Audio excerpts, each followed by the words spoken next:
Welcome to episode 26 of The Player and the Journalist with Karson Harris and David Vick. In this episode, we are joined by one of the key pieces from Denver's historic Final Four run this year. Defender Trinity McPherson is in the house. Good afternoon, Mrs. McPherson. How are we doing today? I'm great. Thanks for asking. How are you guys doing? Good. I'm doing good. Sorry, go ahead, Karson. Oh, I was just saying good. I can't complain. It's Wednesday. Almost done the week. Hump day? Okay. Halfway there. Thanks for having me, though. For sure. So, just a fun question to get started off with. What is your favorite TV show right now? Ooh. That's like horrible. I don't even know. Honestly, this is so embarrassing. Like right now I'm kind of binging Teen Wolf. Just like it feels good because it's like so bad. But like that is not even close to my favorite show, but that's literally the one off the dome. I'm also watching Scandal. Love Scandal. Absolutely. Yeah. And How to Get Away with Murder. Have you ever seen that one? So Those good. two are so good together. They're amazing. So isn't Teen Wolf the show that has some lacrosse scenes in it? Yeah, it does, and it is so cringy. Like it actually makes me laugh so hard. I'm like, wow. I don't know whether they're good or this is absolutely terrible, but it's funny. I love it. It's there so you bad. have it. Trinity likes Teen Wolf, so okay. You're first. Awesome. So Karson will kick us off with our questions for the episode.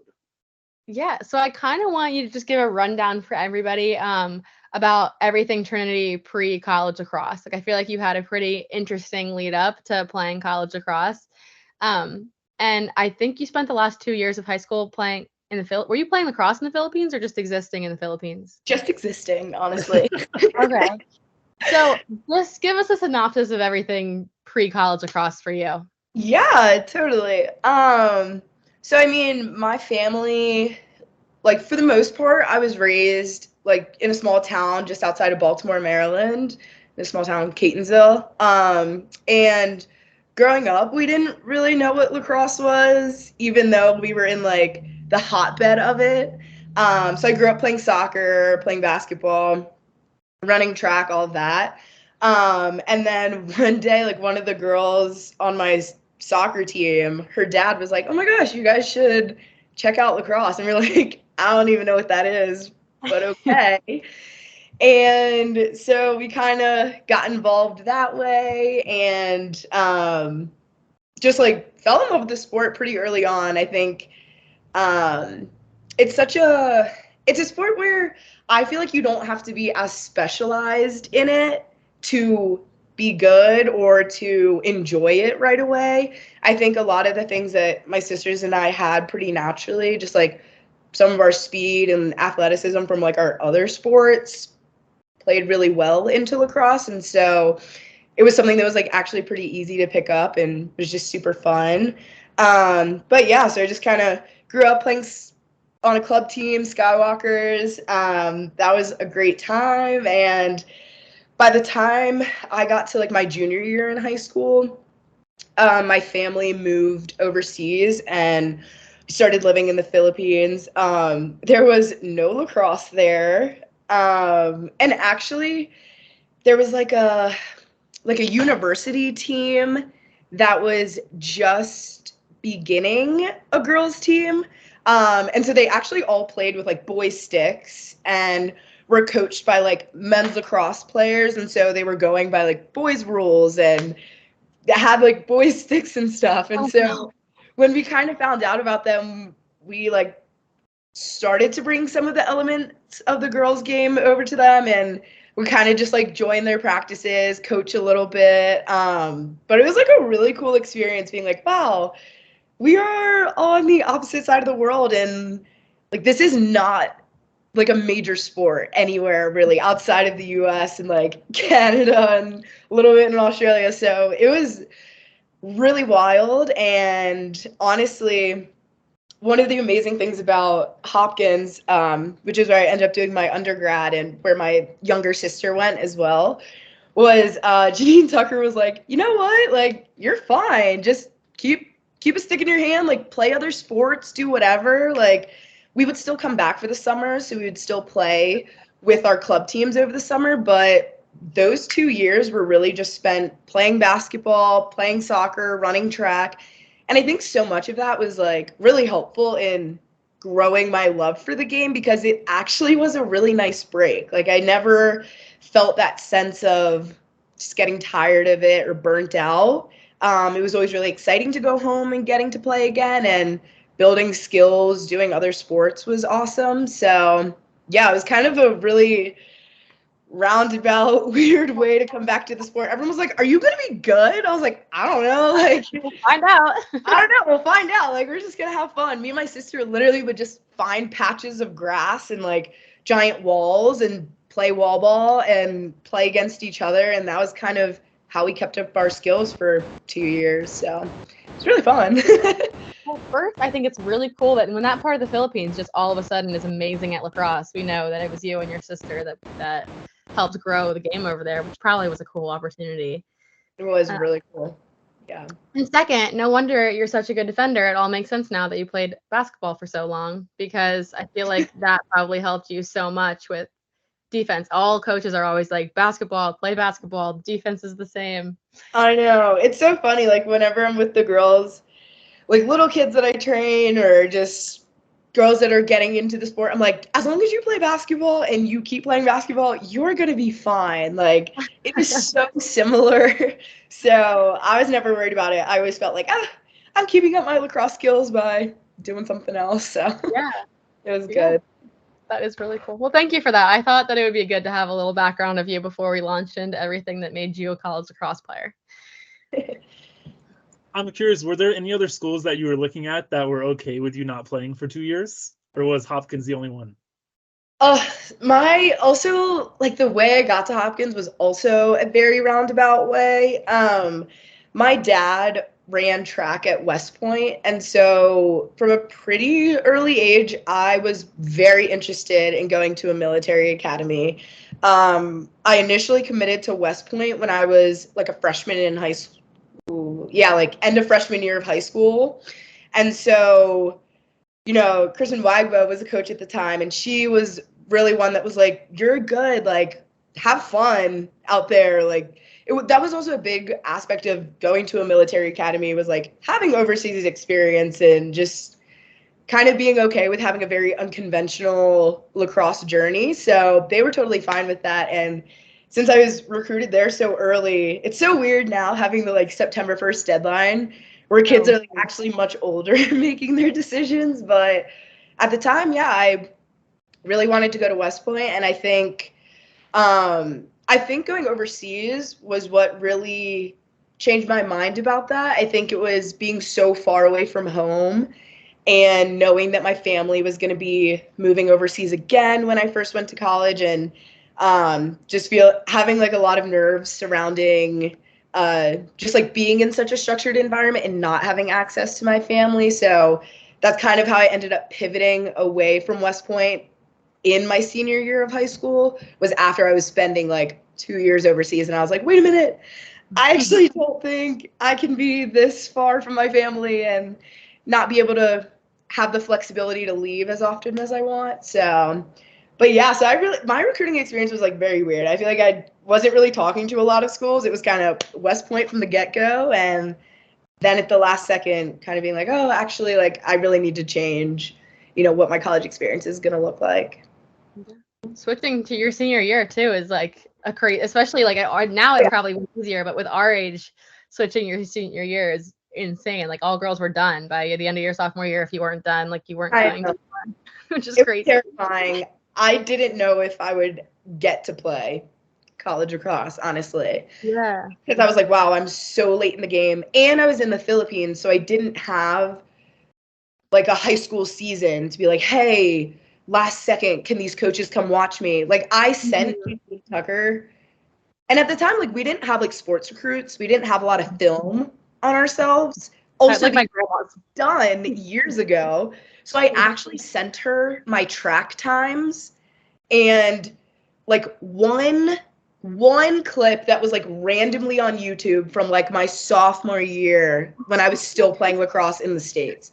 So like she was actually going off of like raw athleticism and the fact that she recruited my sister first.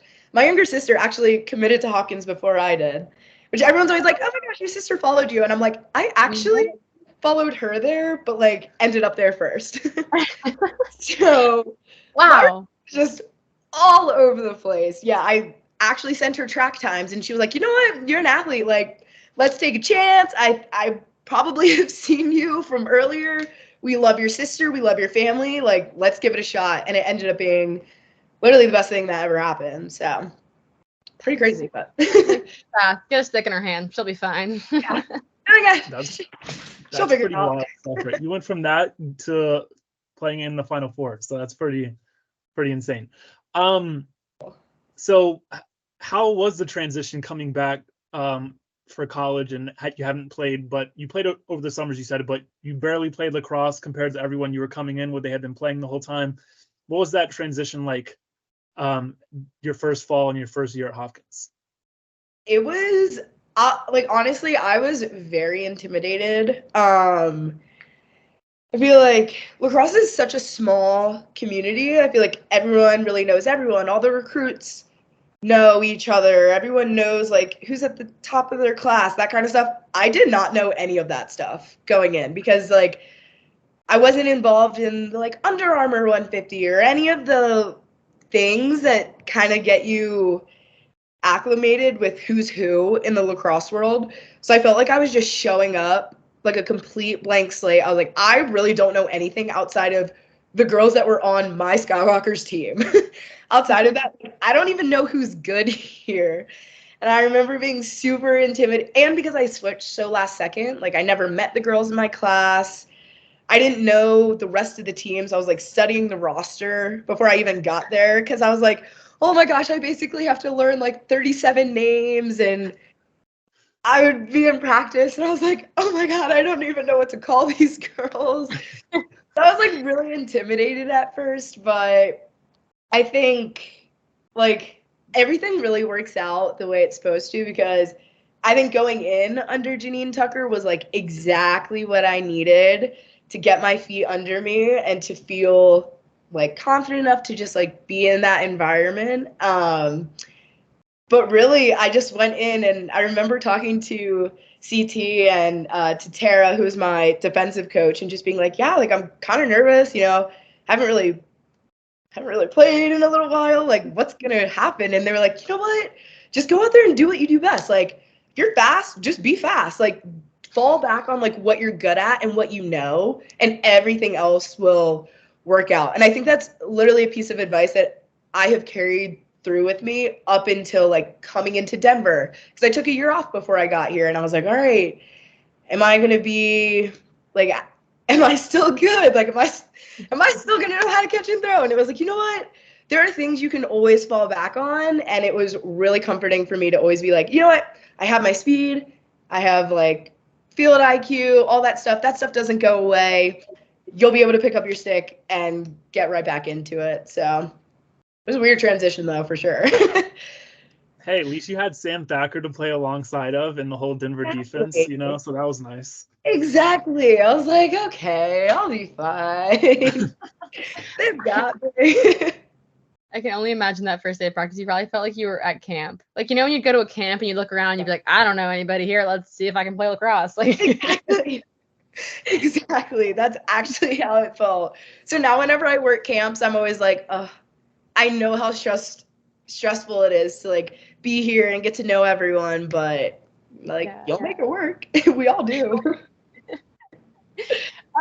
So I am dying. What was it like playing with your sister at Hopkins? Because you got 2 years together, right? Yeah.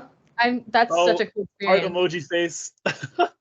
I know. I'm like, it was, I mean, I feel like I say this all the time, but playing with her was my favorite part of Hopkins. Like, my Hopkins experience was instantly just like on another level the second that she got to campus. I remember the year before for her like overnight visit, her being in my room, and I was like, this is so weird. And then the next year to get to play with her, it's absolutely unlike anything. I mean, playing with her and going to the Final Four, I will put them right about here. Like, going to the Final Four, the most insane experience of my life, but seriously, like, I love this sport. There is nothing better than getting to play with your sister, because I'm like, you get to play with all of your best friends, you're super close to everyone on the field, but it is really, really special to play with someone that literally is just like my soul outside of my body. So it was amazing. She like provides me a peace of mind unlike anybody else. There's also this insane ability, like I just feel like we could communicate without even talking, without even looking at each other. She was on the defensive end too a lot, and so I just knew everyone on this field has my back, but she is like actually gonna go to war for me. I know if I get beat, I know she's there. If I'm tired and I don't want to run up the ball, I can just look at her and I know she's gonna take one for me. So it was so fun, and it was really special, like having our family get to come to games and us just being together on the field. It was absolutely unreal. We'd be, singing the national anthem, and we were 29 and 30, so our lockers were right next to each other.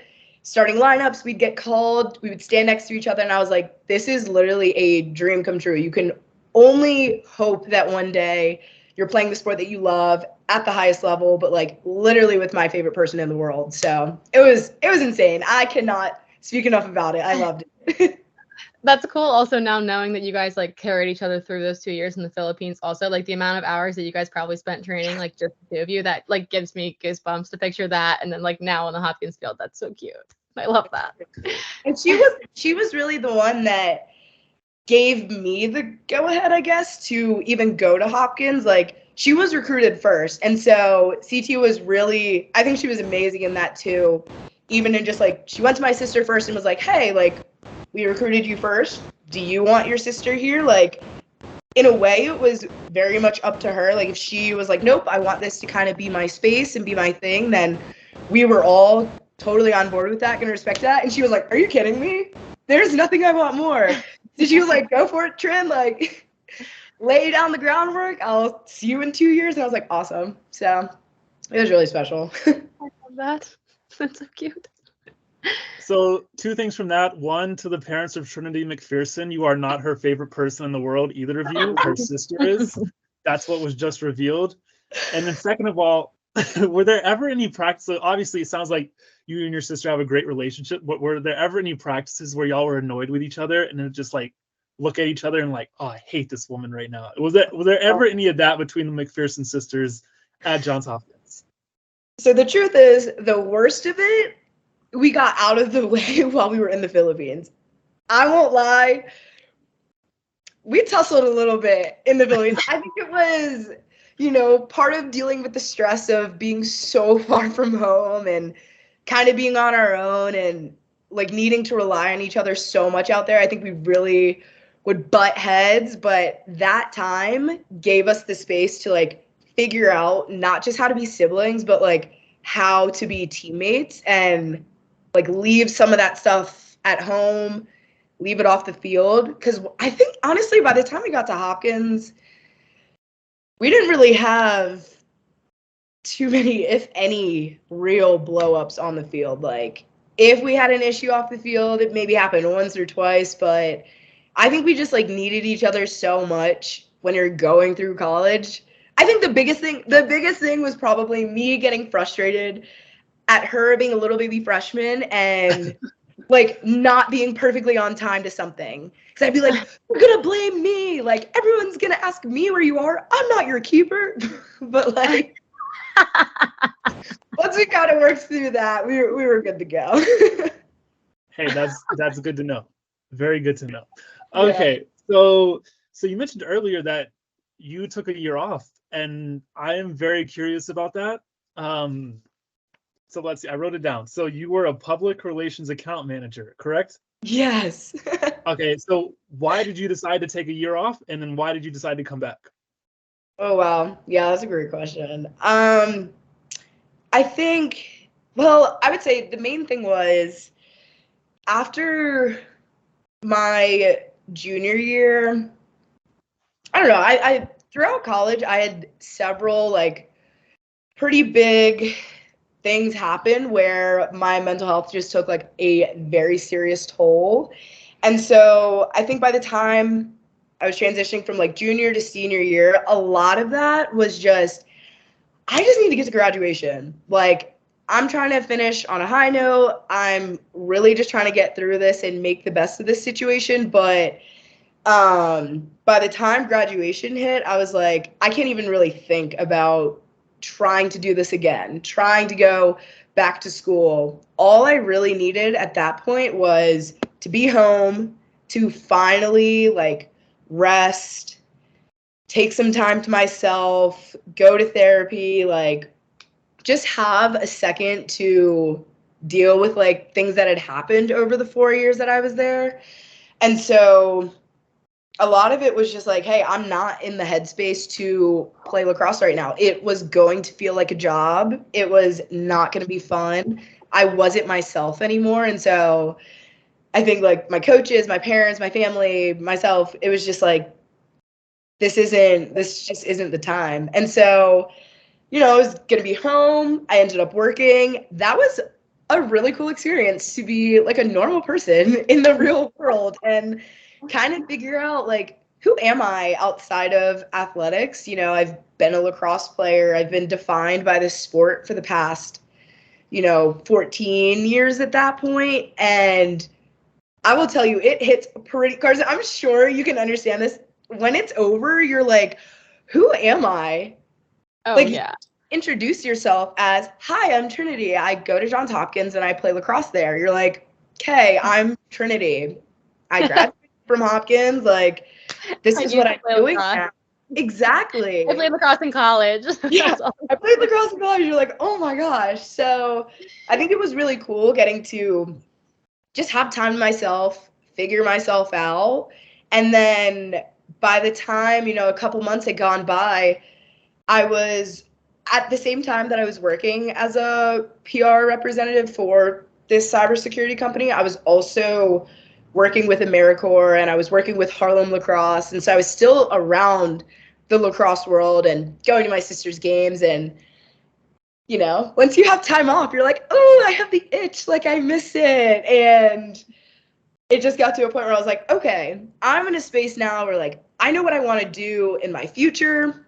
I still love this sport, want to get back into it. And once I kind of figured out like, all right, this is, I'm getting my master's in social work right now and doing like mental health counseling.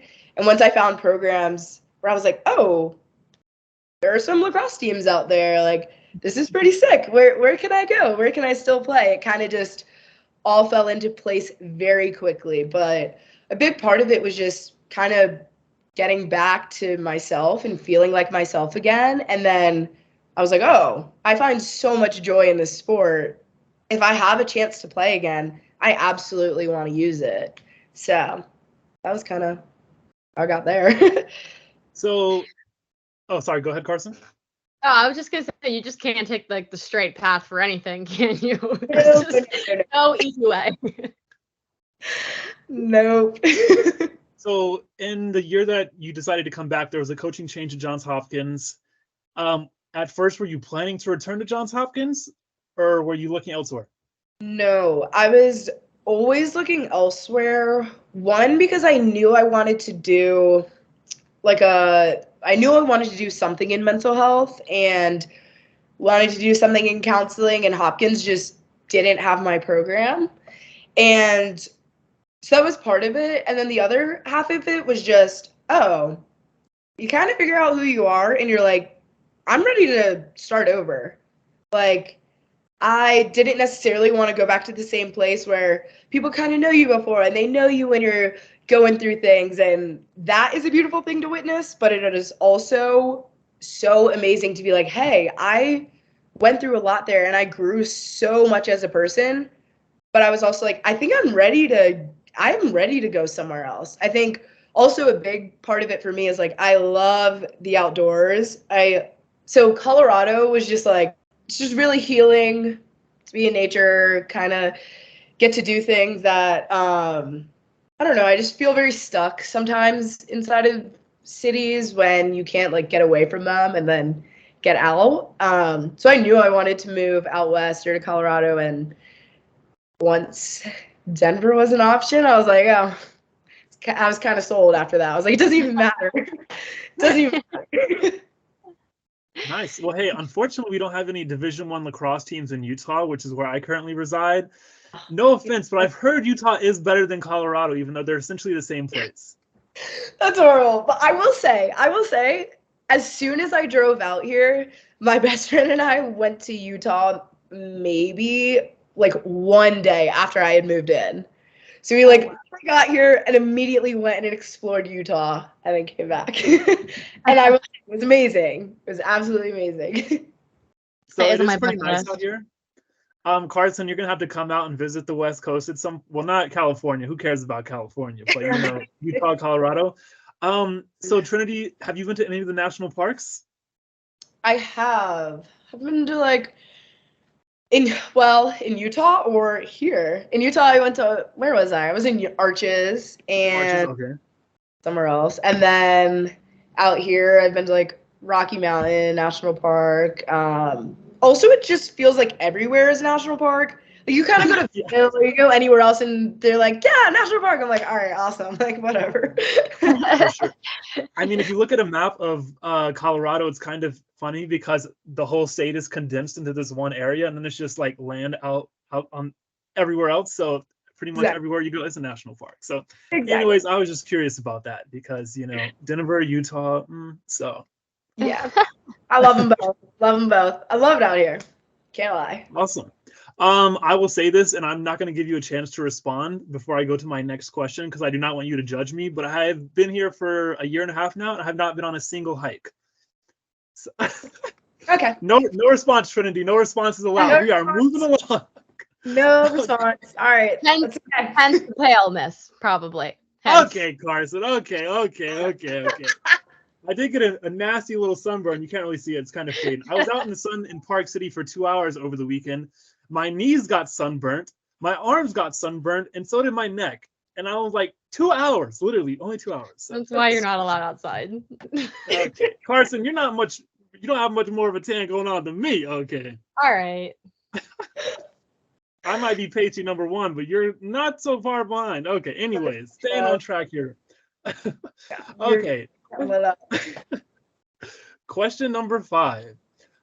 So this year, obviously a historic year for Denver. The pink Pios, okay? Pios. Also, I would love to get one of those hats because Miss Taylor DeRose, one of the triplets, has not hooked me up with one of those hats yet. Okay? No way! So yeah, shame on you, Taylor DeRose. I know you're gonna listen to this. Shame on you. That's why I like Gracie and Kayla more. I'm just Stop. Anyway. You can't say that. She'll fight you. She'll fight you. Oh yeah, Taylor DeRose, a little feisty one. Okay. Anyways. Oh. We get off track easily. Well, it's normally me, not Carson's fault. Anyways, so this year you made a Final Four run. You helped elevate Denver's program nationally. I remember Karson and I on this very podcast, we said if Denver can beat North Carolina and go to the Final Four, it will change the trajectory of their program. And sure enough, the Pink Piles went down to Chapel Hill, smacked the Tar Heels around, won by a single goal, and went to the Final Four. So can you describe what this year was like for not just you, but actually, let's just focus on you. What was it like for you going to the Final Four and being a part of such a special run?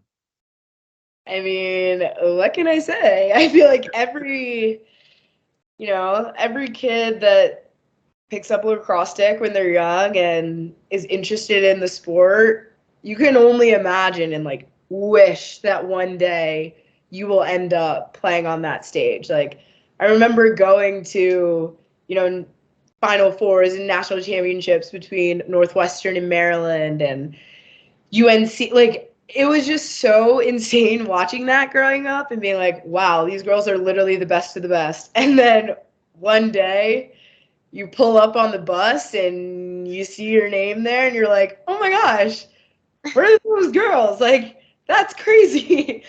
I don't know. It was so special. And I think, that group of girls that got to go there, it was, I mean, it literally felt like we were dreaming. I was like, wow, I can't believe this is happening. This is insane. But at the same time, it was one of those things that we knew was going to happen. Like, I'm telling you, we've never made it to a Final Four before, but I'm telling you, after we played Maryland back in like March, we were like, I have a feeling we're going to go to the Final Four. And everyone, I think, just believed from so early on that we were going to make it that far, that by the time we got there, we were like, wow, we can't believe this is happening. But also, heck yeah, like, we kind of knew we were able to do this. And so, I don't know. It was just like, it was the coolest thing ever. I'm never going to forget that experience. Playing in front of that many people, like, just seeing, I was like, I don't know. It was insane. It really was insane. I was speechless the whole time. I was like, this is crazy. Well, I had 2 stories for you to just boost your ego a little. I had a patient the other day. I'm in a clinic here, and I had a patient the other day. We were talking about UNC women's lacrosse. This is how the conversation started, because we were both at that game, and I remember being like so proud that I knew you. I was like, I met her once. I know her. And he was like, there's there one girl on Denver, like, she was the speed of lightning. And I was like, I know. And I was like, that's sort of like humble brag, was like, yeah, she's cool. I knew her, actually. I do know her. But he like was just so amazed by you, and was even a UNC fan, and like so amazed. And then my dad called me after that. He made sure I had to tell you this. He called me afterward, and he was like, who was that girl? Again, I was like, I know her. Her name's Trinity. But then he was like, you have to make sure to tell her that she made me root for Denver. Like, my dad watched that whole game, and the whole time was like, I want Denver to win because that girl is amazing. Like, she is so good. Oh my gosh. Stop. Yeah. Tell me that I love him. He gave me the word tenacious, actually, which is a big word for him. But he was like, yes.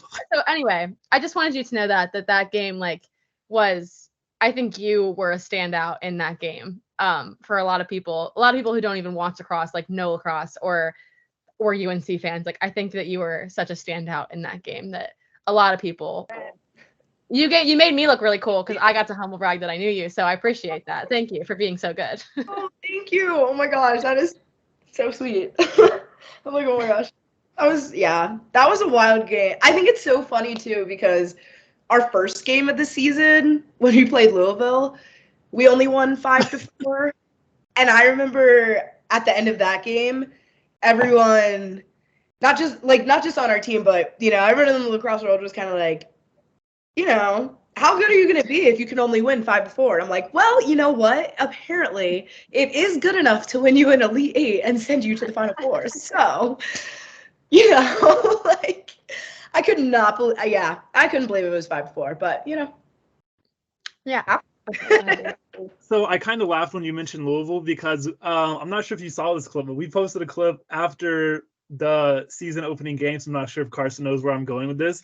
And one of the games we featured in that podcast that we talked about was Denver and Louisville. And Karson and I were very frustrated watching your offense. Of course, it was the first game of the season. But so that was, hey, I mean, Louisville, 2 ACC teams too. Fun fact, booyah. Okay. Crazy. So real quick on the UNC game, was that the craziest game, most intense game you've ever been a part of? I mean, I can't lie. It was not. Oh. It felt like, this sounds terrible to say. I'm not gonna lie, at the end of the game, I was kind of bored. I felt like nothing happened. Bro, what? I felt like nothing happened. I was like, where did the time go? Like, what are we doing? It felt like nothing was happening because no one was scoring. And it was such a clean game. Like, I would say Louisville, that first game, I remember being I was so nervous. I still didn't really understand, like, my role on the team. Like, so that game also felt like kind of a blur. And I remember at the end of that game being like, I don't know what's going on. And at the end of UNC, I was like, that was weird. Like, I don't remember anything because nothing really happened. It was so clean. There weren't a lot of turnovers. It was just two teams playing a lot of defense. So it was odd. Like, yes, it was insane, but at the same time, I was kind of like, nothing happened. Like, I mean, think about it. Fourth quarter or what? Whole second half, they only had 3 shots on goal. I'm like, nothing happened. But at the same time, it was like this insane game. So I don't even know how to describe it. It was a very weird feeling, though. I will say, yeah. Okay, go ahead. I was just gonna say that's very interesting because watching at home it was so insane. Because obviously it was very low scoring, but it was like every time someone got the ball, I was like, "Is this the possession someone's gonna score?" You know, it was just so crazy. And then obviously the tailgate afterwards was a little crazy. I got a video from Taylor DeRose, and one of the DeRose grandparents was like, "Doubt us, they can't doubt us now," you know. And so it cracked me up. So It was amazing. Yeah, I'm just like, I think, yeah, it was seriously the weirdest feeling. I think that whole game. I mean, think about it. We took what, maybe 11 draws, the whole, like 11, 12, 13 draws the whole game. Like, I don't know. It was weird. Even the goal, I can't remember if it was the one to tie it or to score it. Denver switched to the left hand and just shot the ball. I Like, know. I was like, no Taylor one's DeRose. Casual. It was so casual. I was like, oh, sick. I think she just scored the game winner. And I remember after we scored, I was like, we just won. And there was still 6 minutes left. After we went up 5-4, there was still a good like 5 or 6 minutes. And I was like, that's the end of the game. Nobody else is going to score. Yeah. And I was like, Coach this Tyler is such a Kelly's not weird gonna be happy feeling. with that mindset, Trinity. Hey, that's the way the game went. I was like, think about it. Nobody has scored this game. All we needed to do was go up by 1. And then I was like, sick. All right, we're just going to hold them to this. Like, this is probably going to be it. Yeah. You guys went down 4-3, and I was like, all right, well, that could be it. Because, like, you guys also were, like, no one could score. So then I was like, 4-3, like, all right. Then it was 4-4, and I was like, And then you went up, and I had the same thing. I was like, they won this game. Because UNC didn't have, like, an answer. It was so. And that goal was so casual. It was so casual. I was like, actually, yeah. You know what? I'm just going to shoot it. I was like, go ahead, Caleb. I'm like, yeah. That's baller. It was crazy.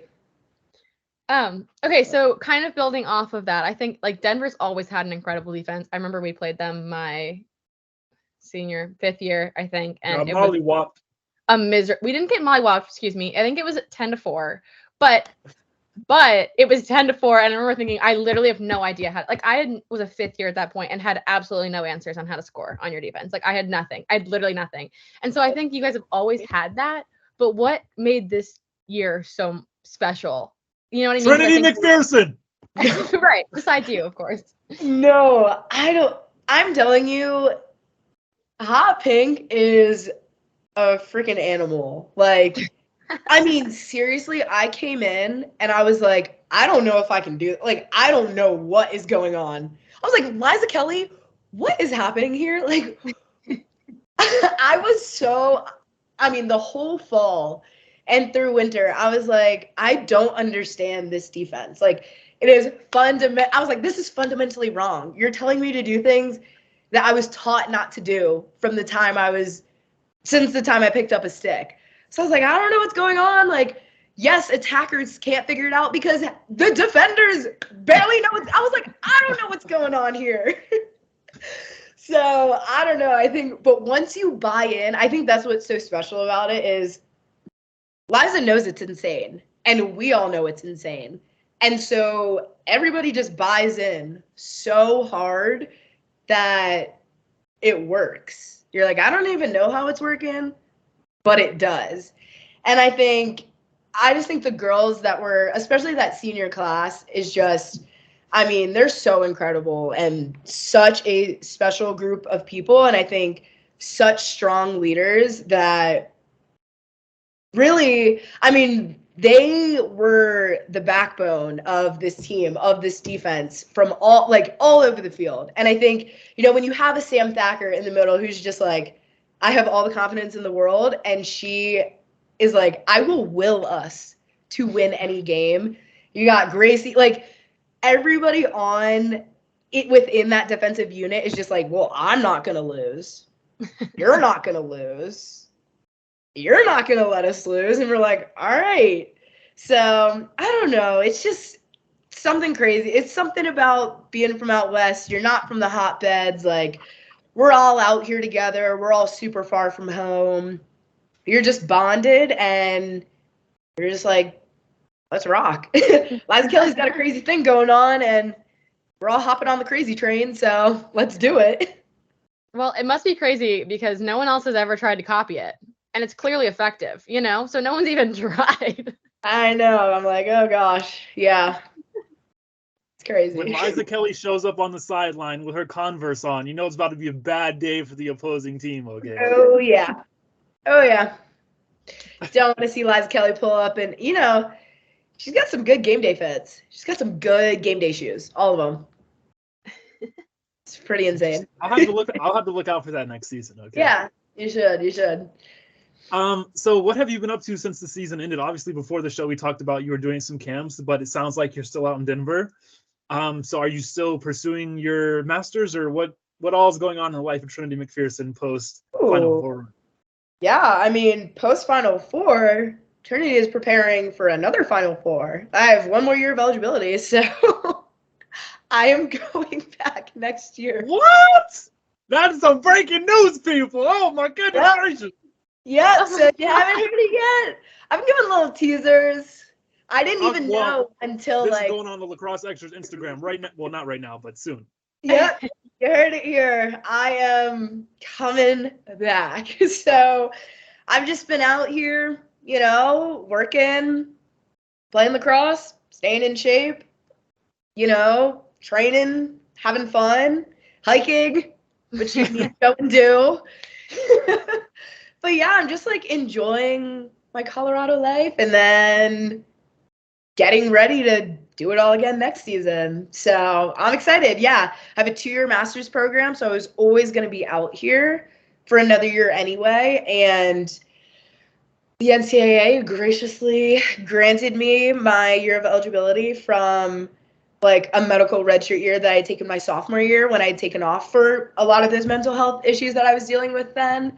So yeah, it was kind of just like a very full circle moment to be like, hey, we went through a lot then, had a lot to come back from, and now being just like a very happy, healthy version of myself, playing on a team that I love, for coaches that I love, in a state that I love. It's like a dream to be like, yep, and I get one more shot at it. So another one.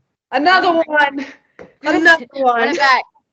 back. Running it back. Yeah. I have never seen Karson shocked before, so that was pretty. Thank you for giving me that experience. Okay. My dad will be so happy. He could be a Denver fan for a whole season now, not just the last season. He's like, so don't you worry. We'll be getting those pink hats. Thank you. Yep. Michael Scott. There you go. That's who I was thinking of when I said that. I just love seeing the sea of pink absolutely grow. It's so fun being out here. I'll be walking around, seeing random Pios hats down the street. I'm like, sick. So I don't know who you are, but awesome. Love that you're repping. Love it. Sometimes I feel like I forget what our team colors are because I'm like, hot pink. I'm like, oh, wait, no. Pretty sure we're crimson. I'm like, I don't know. I feel like we resonate with hot pink so much now that we need to get some hot pink uniforms in the works. Okay, that's what we really need. Saying. That would be sick. I need to hit up Liza Kelly right now and say, I'm not coming back if we don't have some hot pink uniforms. I'm like, okay. New Balance. Hey. Hey, girl. It's your girl, Trinity. It's your girl, Trinity. I just have a little baby request. Hot pink uniforms. Or some hot pink shoes. That'd be sick. That would be, and that's doable. That's definitely doable. That's doable. Awesome. Cheers to you, Trinity. Great idea. That'd be sick. So lastly, we just wanted to open up the floor to you to speak on diversity in women's lacrosse. It was a hot topic. It's kind of fallen off now, but I still think it's something important. So we just wanted to let you speak anything you want to say to A, the lacrosse community, B, to the little girls that are following in your shoes. Really just kind of give it to you to speak on that. Well, thanks. I mean, it feels really crazy sometimes when I'm like sitting here and like looking over the course of my career, and I'm like, wow, it's really wild to be in this spot now, because where I was when I first started, I just never really thought any of this was possible, or like could have seen myself in this position. And I think, for me, it started watching Taylor Thornton playing for Northwestern, and I was like, oh dang, like I look like her. She is fast as anything, and she's playing for the top school in the country. Like, that's awesome, and I want to be like that. And she was literally my idol my whole life.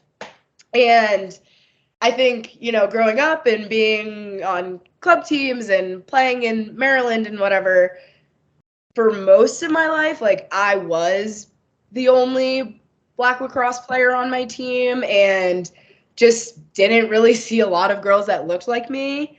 And so I loved, me and Kayla Wood, we went to high school together. So yeah, we played rec, and it's so funny because when we played rec together in 8th grade, we were both on the C team.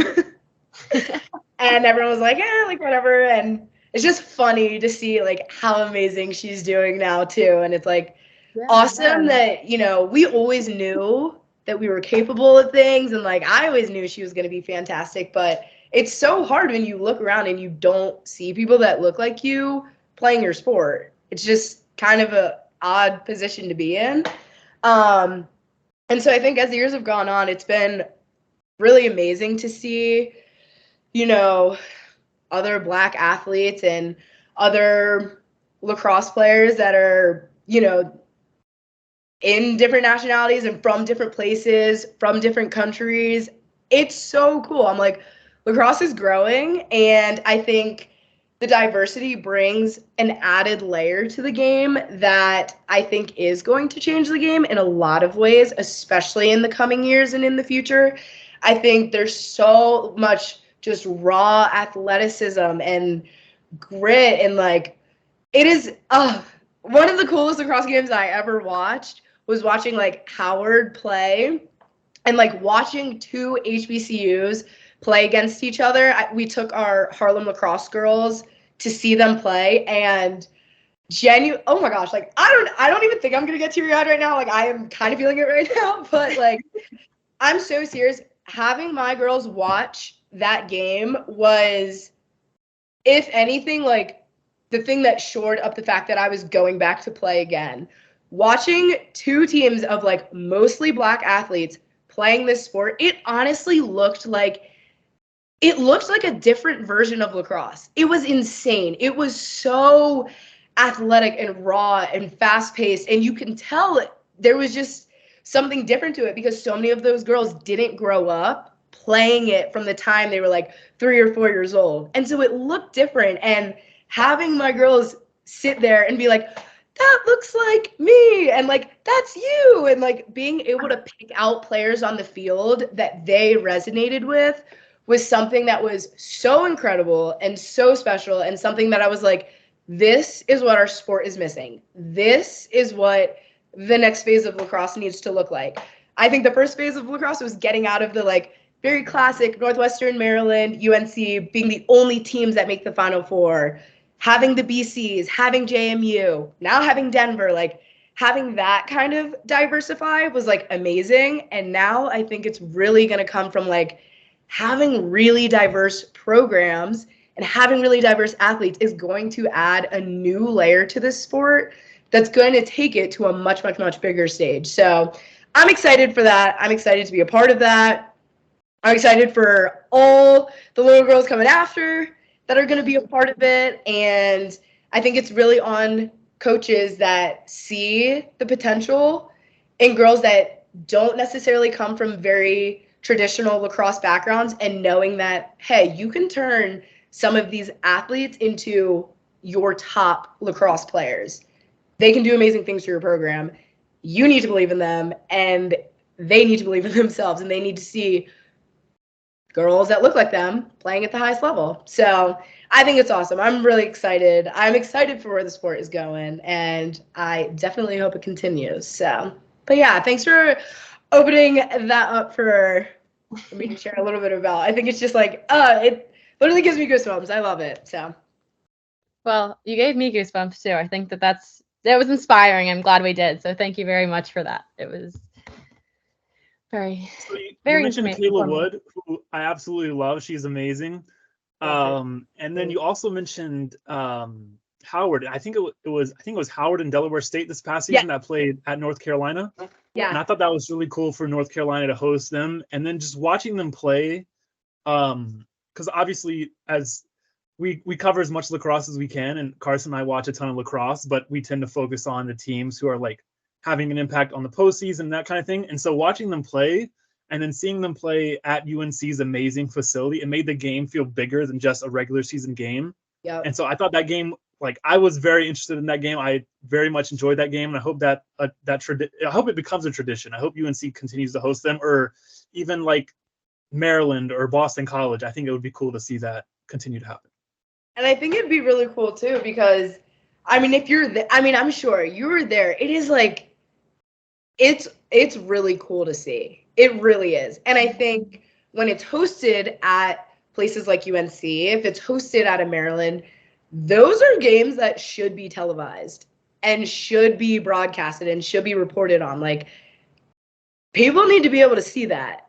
It is awesome to watch. It's really cool, and I think it will do amazing things for the sport, but I totally agree with that. Like, it is a tradition. They do play each other every year, and it would be really cool if it's played at those facilities where it can actually be broadcasted a little bit more and people can see that. What's the drama?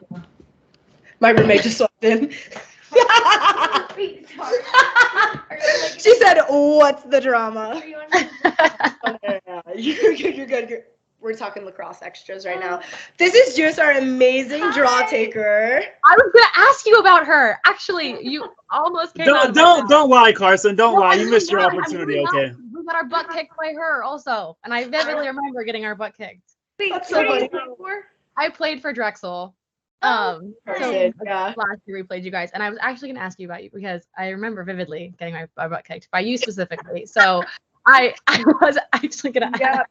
So I was lucky enough to room with Drew, so and I think it really helped our on-field connection because we would come home together every day and be like, "Hey." Who has the better pregame fits? Fifth? Honestly, nobody really does pregame fits. I just show up in my sweats. I'm cold. I wear and we literally always wear our sweats. I'm trying to think who has like shoes that are cool. I don't know. Honestly, we need to step up our game. We do. Sorry, I'm like totally No, interrupting right I now. want it. Yeah, I want to. Yeah, that's Well, the next year. You just wait. You said Liza Kelly has some nice shoes and some nice, looks. You got to get some advice from her. I know. She's been around a time or two. And Britt. Britt has really great shoes Yeah. as well. Poor Bryce. Bryce is just there. Yeah, he doesn't have. He doesn't have the fits that they do. So that was our last question. Is there anything else you would like to add before we say goodbye? No, that's it. Thank you guys so much. Thank you for being on. I appreciate it. Of Yes, course. you made Carson's dad so happy. Yes, You did. your dad. I love him. Please. I will. He'll be so excited to get a shout out. Yeah. Awesome. Well, thank you so much. Have a great rest of your off season, and thank you for breaking some news on the show today. That's amazing. We should have her on more often, Karson. Yeah. You're so welcome. Thanks for having me. Bye, guys. For sure. Have a great night. Bye. See ya.